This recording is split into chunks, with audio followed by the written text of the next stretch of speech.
A while ago, this morning, I've shown you the old woman. That she's not been very well. She's struggling to walk, and it's really hard for her to get around now, and because she keeps falling over. Now you can see how easy it is to manipulate the viewers if I'm that way inclined. That I will make it more worse than what it is. Like those YouTubers that this week they cannot afford to buy 10 kilos of rice. Then they do a charity drive asking their viewers to help them help others by selling their products to them. Then he can give to the people. And now you can see he do house improvements. And the other week you can buy 10 kilos of rice, and now extension here, making here, workshop here. So this is what I told you about those so-called charities in YouTube that are asking donation will manipulate the situation. But the truth about that woman, the old woman on that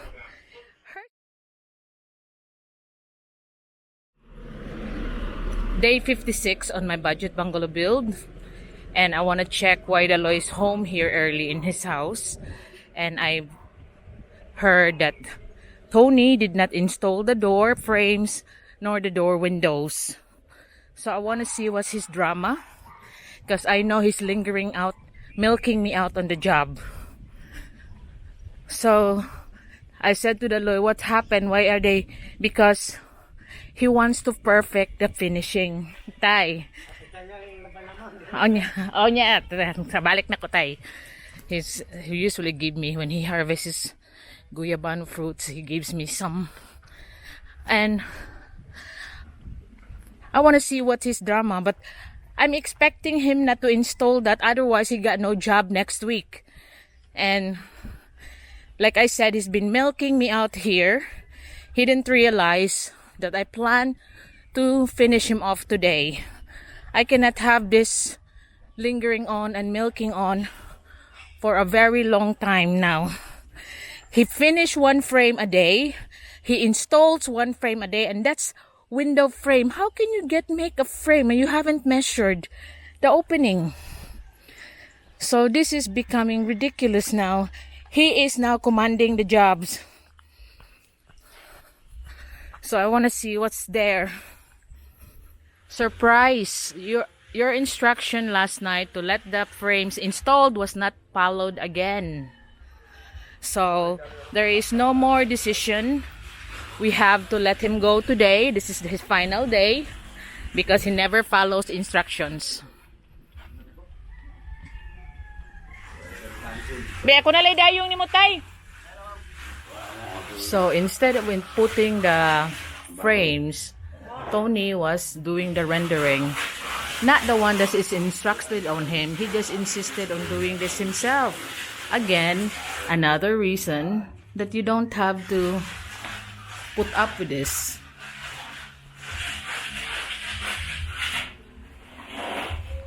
I just can't understand, but you know his motive in this one. He's lingering on, milking it. So he did not put on the frame like instructed. He is rendering. So now you can understand why I have to get rid of him. He just insists in his own way now. Do not follow instructions at all. So okay, I'll just prepare the wages because this is his last day today.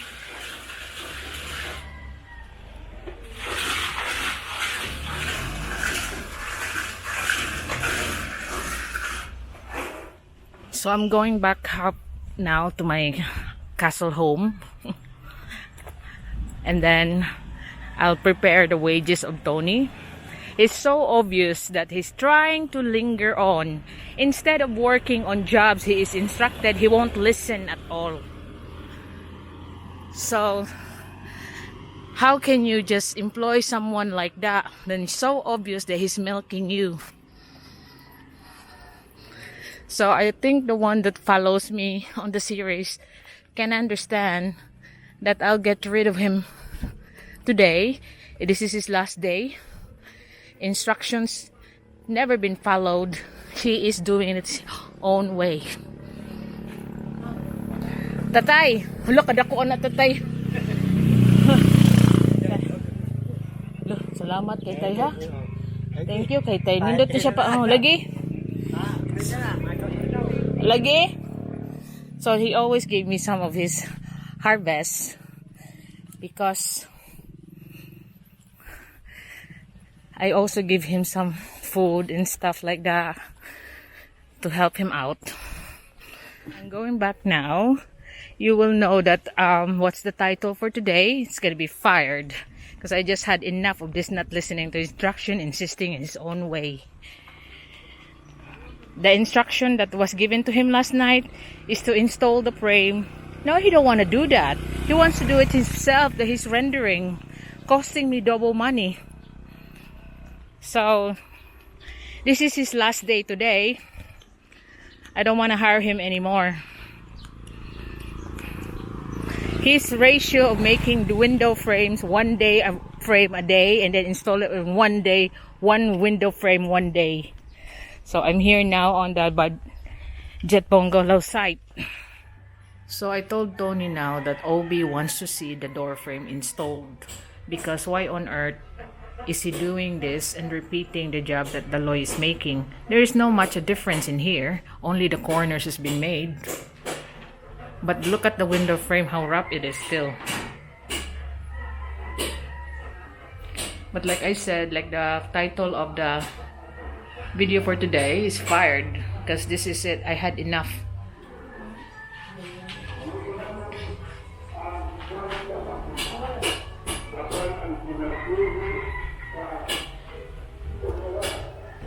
So the old woman, of the wife of the old man here that I'm giving this house to, is not been very well. She is struggling to walk. She has high blood pressure, and I think she had a mild stroke. That's what the doctor told me. That's why she's struggling to walk.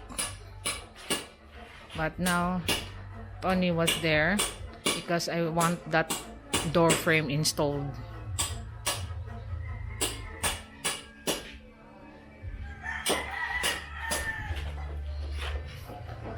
So we still have to render this room. By what on earth is he doing here for the whole morning when the instruction was to install those frames?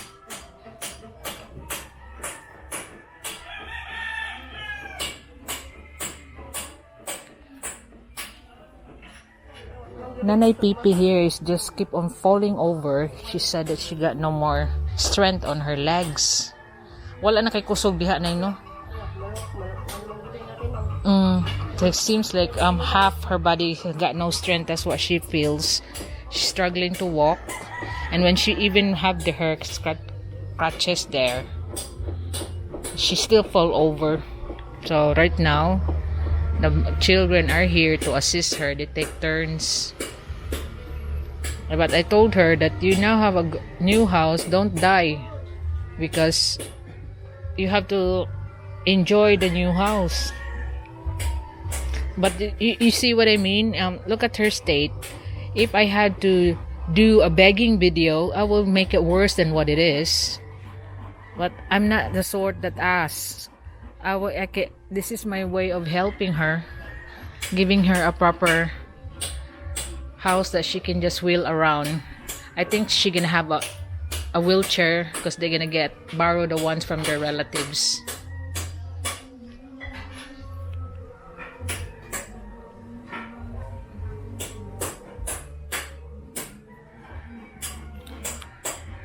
So hopefully the door frame will be installed.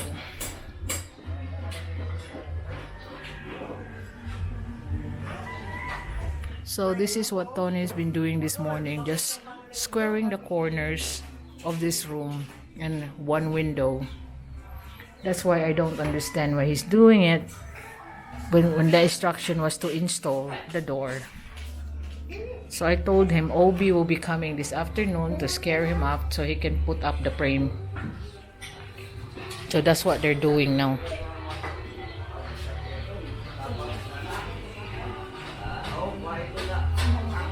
And this is he just insists on what he wants sometimes, that he just do what he thinks he likes to do.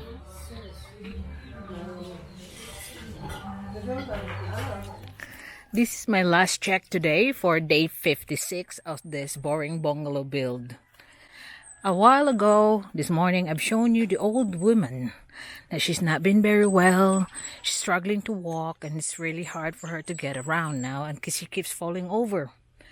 Now you can see how easy it is to manipulate the viewers if I'm that way inclined. That I will make it more worse than what it is. Like, you know, like those YouTubers that this week they cannot afford to buy 10 kilos of rice. Then they do a charity drive asking their viewers to help them help others by selling their products to them. Then he can give to the people. And now you can see he do house improvements. And the other week you can buy 10 kilos of rice. And now extension here, making here, workshop here. So this is what I told you about those so-called charities in YouTube that are asking donation will manipulate the situation. But the truth about that woman, the old woman on that, her sister just sold 7 million pesos worth of land not far from here, down there.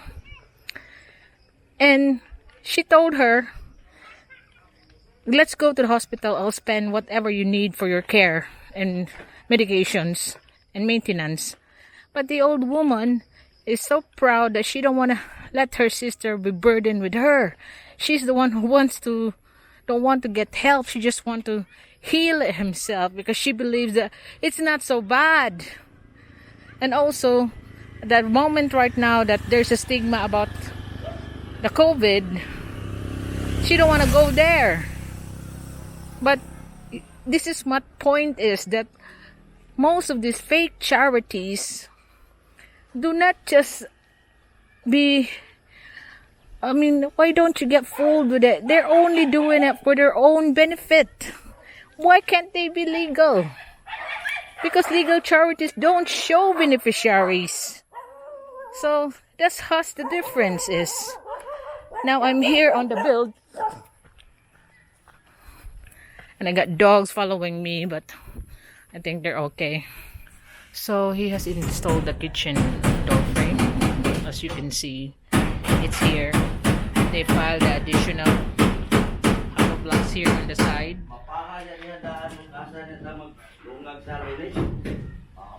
Pero i-apil na to ang nangyang lansangan, ha? Delikado na to sa bigyan.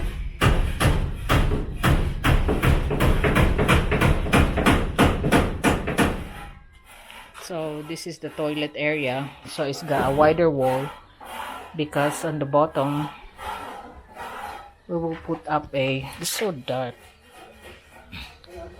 Yeah, on the bottom of the toilet area there will be like a hollow block file just on the doorway. And also they installed the other window frame as well.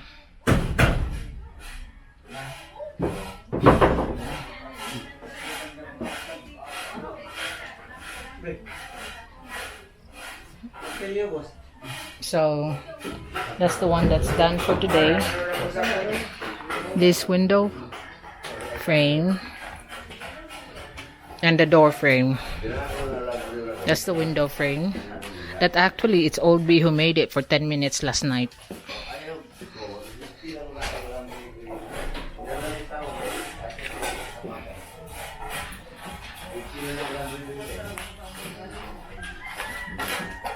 And this one, where they square up the room.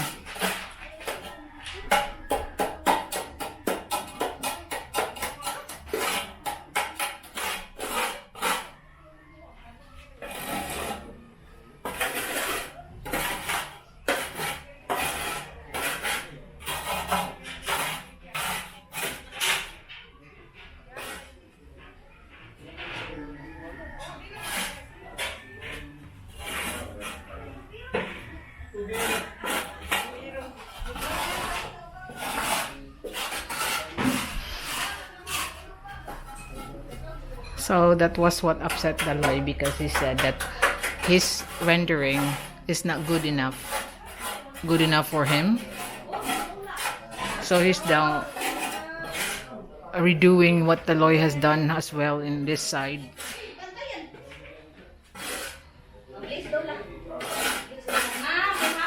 Hi daw, Naiplong. So it's almost done on this room, but just the squaring of the windows. This window is squared. That one will be still be done.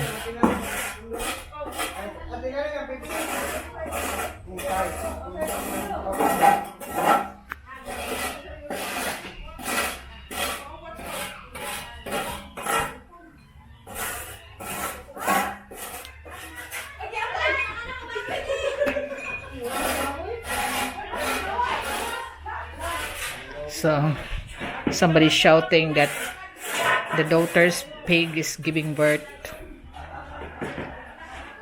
Pila din nakabuk yung baboy? Agnes? Anday, mama. Yung anak ko, no?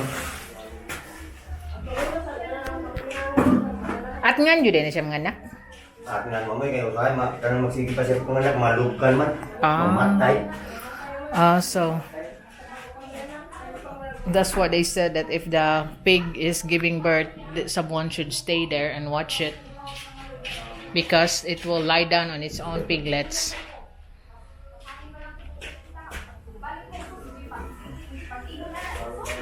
So I told Tony straight that I'm stopping the job.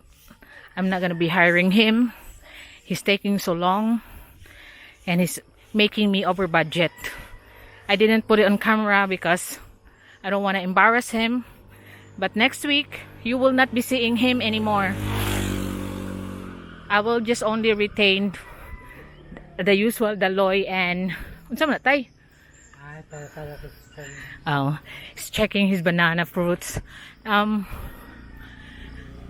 usual Daloy and Julito, because they're just regularly working for me.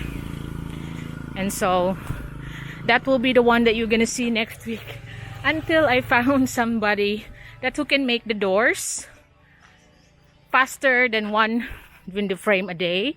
Installing one window frame a day. I will not have that. And also the rendering can be slowly done by Daloy. So my problem is solved. They're both gone, Fredo and Tony.